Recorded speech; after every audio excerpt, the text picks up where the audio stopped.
We did not know! We beg for mercy!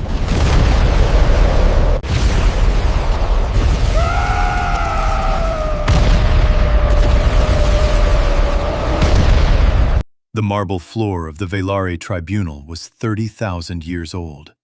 It had been walked upon by admirals, emperors, and the last living witnesses to the silencing of the Aurelian Concord. Today, it was stained with the blood of a human diplomat. Her name was Kira Holt, and she was still breathing. Around her, the gallery of the conclave rose in perfect concentric rings, lit by cold bioluminescent ribbons that had burned since before Earth's dinosaurs finished dying. 1,100 species sat in their carved seats. 18,000 observers watched through holofeeds from every corner of the spiral arm. A silent, breathless audience, waiting to see what the oldest empire in the galaxy would do to the youngest. The Velari had done this kind of thing before. They had broken the Threski Compact in a single night. They had called the Vorn in 3 wars. They had, by general consensus, redefined what it meant to be powerful in this arm of the Milky Way. And now, at the long obsidian table at the center of the chamber, High Arbiter Citharael Varun sat with her 4 secondary hands folded, watching Kira Holt bleed and waiting for the human species to beg. 5 minutes, Citharael said. The words came out in flawless universal translation, calm as a judge's verdict.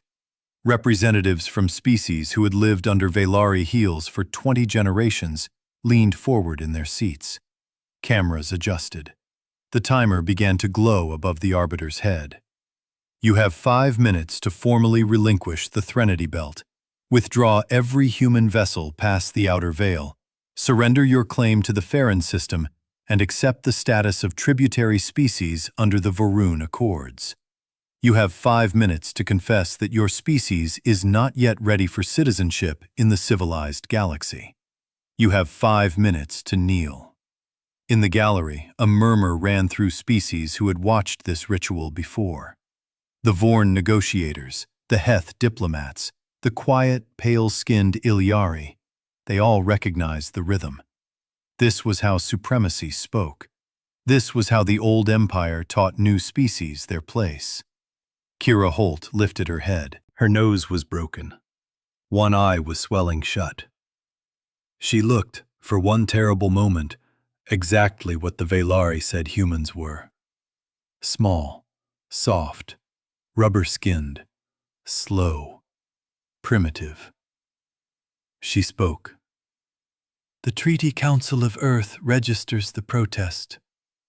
We will not kneel. We will not yield the belt. We will not surrender our dead. And we will not accept your terms. Citharael's secondary hands unfolded. Then let the record show, in front of the entire conclave, she said, that the humans refused. Let the record show that the humans chose extinction over humility. You have 4 minutes, Envoy Holt. Use them to say goodbye to your species. The chamber did not gasp. Higher civilizations do not gasp. They simply watched, with the patience of predators who had learned to count in centuries.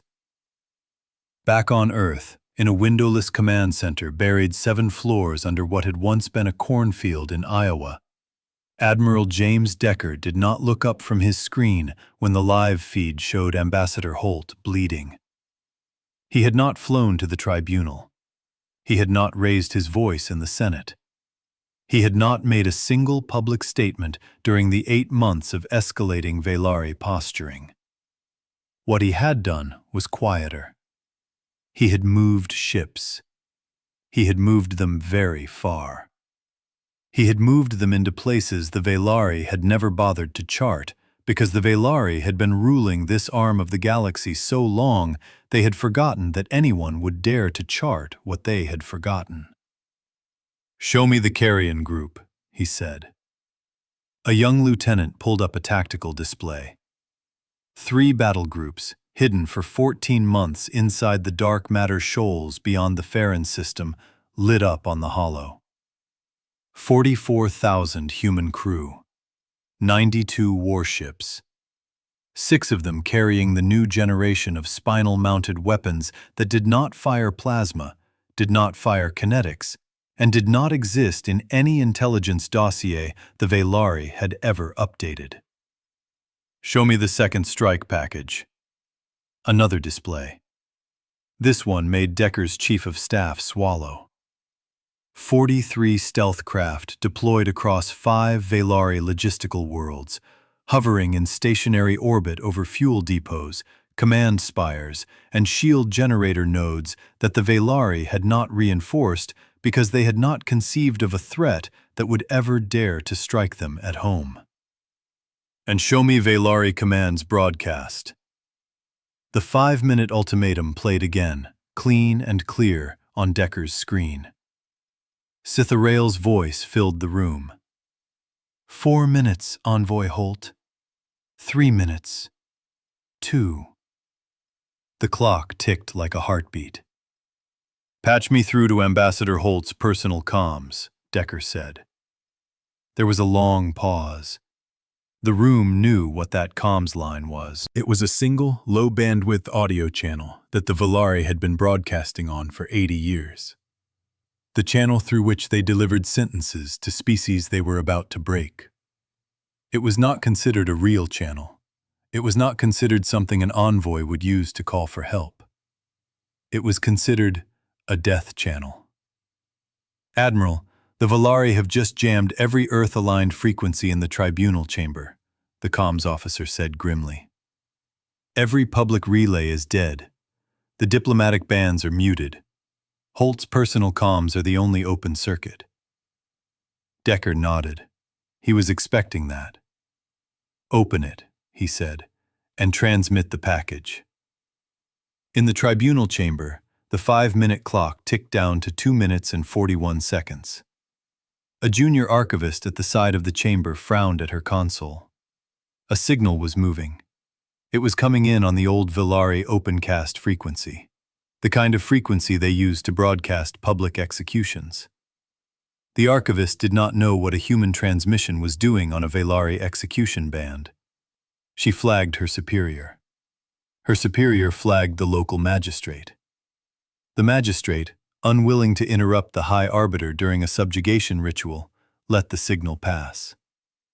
It arrived in Ambassador Holt's earpiece like a quiet voice in a hurricane. "Ambassador, this is Deck. You're doing fine. Stay down, stay alive, and when the clock hits 0, look at the gallery. Look up." Holt closed her eyes. 3 minutes, 2.5. The Velari conclave had grown bored. Citharael leaned forward on her obsidian seat and described, for the 18,000 observers, exactly what would happen after the human refusal was logged. The Threnody belt would be pacified. Orbital strikes along the inner colonies would begin within 9 hours. Within 6 standard days, the human homeworld would be encircled. Within 11 days, the species would be reduced to a protectorate population under Velari census. Within a generation, the name human would become an old word, used only by archivists studying the early failures of minor species. She said it the way she had said it 300 times before. She said it as fact. She said it because no species in 8,000 years of Velari rule had ever made her wrong. 2 minutes. Somewhere in the upper gallery, an Ilyari delegate closed his eyes. He had read the human histories. He had studied the wars they had fought among themselves, the brutality, the refusal to die, the strange, stubborn refusal to accept extinction even when extinction was the rational choice. He had hoped, foolishly, that those stories were exaggerated. 1 minute. Kira Holt lay on the marble, breathing slowly, her blood leaving a small, bright shape on ancient stone. The clock ticked down. The chamber waited. The galaxy watched. 30 seconds. Citharael raised one hand.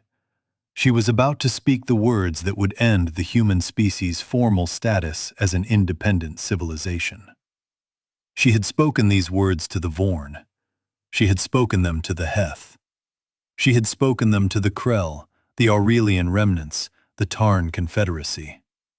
She had never once, in all her centuries, been interrupted. 20 seconds. And then the lights went out. Every bioluminescent ribbon in the chamber, every hollow feed, every public display, every recording eye, every piece of Velari architecture within that ancient hall died at once. The marble floor lit up instead with a single human symbol projected from somewhere beneath the tribunal floor. A double helix in white. A signature. A flag. "By the authority of the Sovereign Republic of Earth," a voice said in clean universal translation. "Registered in the public conclave record under protest number 0, the human species formally returns the courtesy of the Velari Imperium. We have heard your terms. We have noted the blood of our envoy, and we have declined." 10 seconds. The gallery lit up next. Every seat in the chamber, occupied by representatives of the 1100 species of the conclave, blinked on with a new icon at their consoles. A message. A single human diplomatic packet, transmitted in real time, hand-signed by Ambassador Holt's office. It contained 3 things. The first was the full, unedited video of the beating Holt had received on the steps of the tribunal. Dishonored diplomat, public humiliation, brutality. The Velari had done this kind of thing quietly for centuries. The humans had done it loudly, in front of everyone, and the entire conclave now had a copy. The second was the historical record of every broken Velari treaty in the last 8,000 years. Every culling, every surrender forced at the point of a weapon. Every species whose children had grown up under Velari census told they had chosen their fate freely.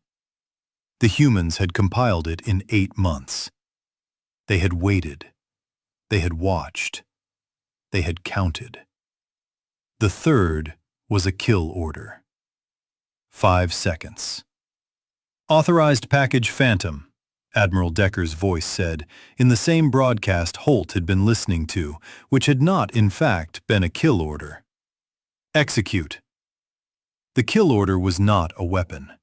It was information. Every Velari shield generator on every world within 40 parsecs received, at the same instant, the schematics of every other Velari shield generator on every world within 40 parsecs, along with the precise human targeting solution required to disable them, along with the exact current position, fuel state, ammunition reserve, and crew complement of every Velari capital ship currently in the sector. No human weapon fired. Not one. The kill order was data. The kill order was proof. Proof that the humans had seen every move the Velari had made for 14 months.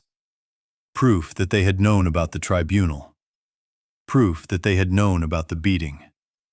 Proof that they had moved ships into the dark matter shoals not because they were desperate, but because they had planned, calmly and without arrogance, for the precise moment when the Velari would mistake human restraint for human weakness.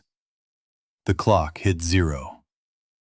Sitharael Varun, High Arbiter of the oldest empire in the Spiral Arm, opened her mouth to deliver the words she had delivered 300 times. She did not deliver them, because at that exact second, the hollow feeds throughout the chamber came back online, and every observer in the conclave, every species with a seat in the gallery, every diplomat who had come to watch the culling of the young species from Earth was treated to a live tactical overview of their own quadrant. Human battle groups, marked in clear white, blinked into existence on every display.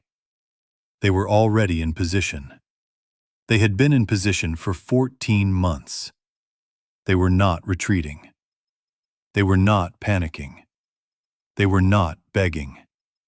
They were, every single one of them, moving at the precise speed required to achieve synchronized strike positions over the next 41 seconds, after which they would be within range of every Velari logistical node, military installation, and command spire within the contested sector. And not a single one was firing. The humans had not asked for mercy. The humans had not asked for peace. The humans had not asked to be called civilized. The humans were waiting, in perfect silence, for the Velari to make the next move. The chamber became very, very quiet. Cithariel stood. She had ruled for 400 years. She had outlived 3 emperors. She had survived 8 assassination attempts. She had never been surprised by a species she had not personally catalogued as extinct, irrelevant, or tributary.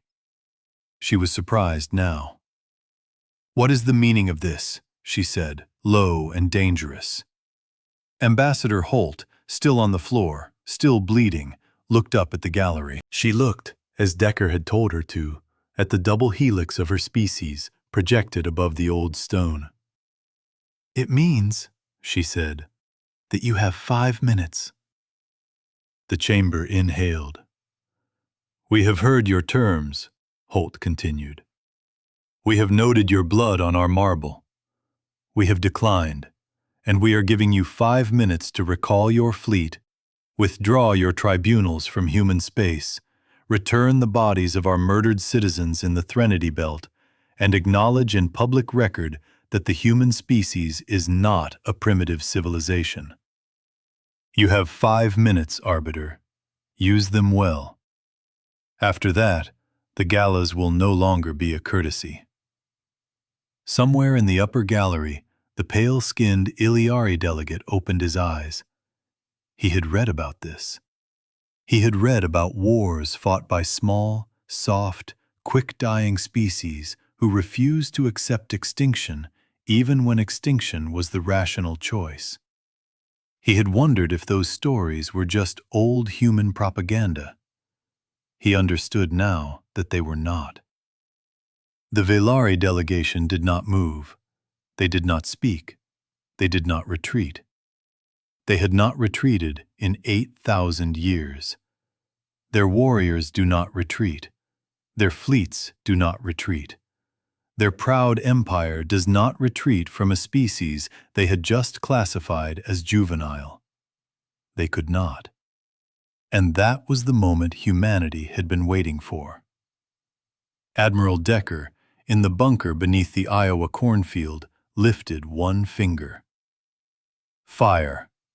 Every human weapon fired at once. Not at the Velari ships, at the Velari escorts. The small, fast, expendable screen vessels that had always, in every engagement in the last 3,000 years, thrown themselves first into harm's way to absorb the opening volleys. The humans knew this. They had studied every Velari engagement, every Velari manual, every Velari drill. They knew exactly which ships were disposable, exactly which ships were brave, exactly which ships the Velari would sacrifice without hesitation to protect the pride of their actual fleet. They did not kill those ships. They disabled them. Lasers, in clean, surgical strokes, severed their engines. Kinetic rounds, in careful placement, took out sensor arrays without breaching reactor shielding. Small boarding drones, no larger than a human hand, slipped through the open hatches and locked every internal bulkhead, every weapons port, every single launching bay. In under a minute, every single Velari screen vessel inside the contested sector was blind, deaf, paralyzed, and intact. Then, and only then, did the human transmission return. "Arbiter," Decker's voice said, "your screen is down. Your logistics are within range. Your shield generators are within range. Your command spires are within range. You have a choice. Accept our terms in the next 230 seconds, or watch the oldest empire in the galaxy lose its ability to project force for the first time in 8,000 years. Choose wisely. We will not ask twice. The chamber went silent again. There was no fight. There was no heroic countercharge. There was no proud Velari admiral staging a last stand. No Velari warrior burning with righteous fury for the honor of the throne. There was only the slow, terrible realization, in every mind, in every seat in the gallery, that the humans had done in 15 minutes what the Velari had spent 8,000 years preventing anyone else from doing. They had showed the galaxy that the Velari could lose, and they had done it without killing a single soul. Citharael Varun sat back in her obsidian chair. For the first time in 400 years of rule, she had nothing to say. The clock above her head, which had been counting down humanity's extinction, now counted humanity's victory. 230 seconds became 220. 200 became 180. At 171 seconds, the Velari delegation accepted. Not because they were afraid. The Velari were not afraid. Superior civilizations do not admit fear. They accepted because, in front of the entire conclave, they had been shown, with surgical restraint and absolute precision, that the species they had called primitive had spent 14 months quietly waiting for the exact right moment to show them what restraint meant. Within 9 minutes, the formal treaty was signed. The Threnody Belt was returned to human jurisdiction. The bodies of the murdered colonists were transferred back under full honors. The Farron system was recognized as human sovereign territory, and the Velari, for the first time in 8,000 years, acknowledged another species not as a tributary, not as a juvenile, not as a primitive, but as a civilization that had earned its place. Ambassador Holt, on her feet now, blood dried on her face and on the marble, watched the signatures move across the hollow above her. She did not smile. The humans did not smile. She simply looked at Citharael Varun. "Your bleed," Holt said quietly, "is now on our courtesy." In the upper gallery, the Ilyari delegate watched and understood and finally closed his eyes in relief. And back beneath the Iowa cornfield, Admiral James Decker closed the channel, leaned back in his chair, and nodded once to his chief of staff. "Send the next transmission to all human colonies," he said. We are no longer asking the galaxy for permission. We are no longer apologizing for existing. Today, the galaxy learned the same lesson the Velari learned. There are two kinds of species in this universe, the ones that kneel and the ones that remember. He paused. The galaxy is going to remember us. The lights in the tribunal chamber came back on, one by one, and a human flag burned quiet and cold above the oldest marble in the spiral arm, enduring long after the pride of the Velari had already begun to fade.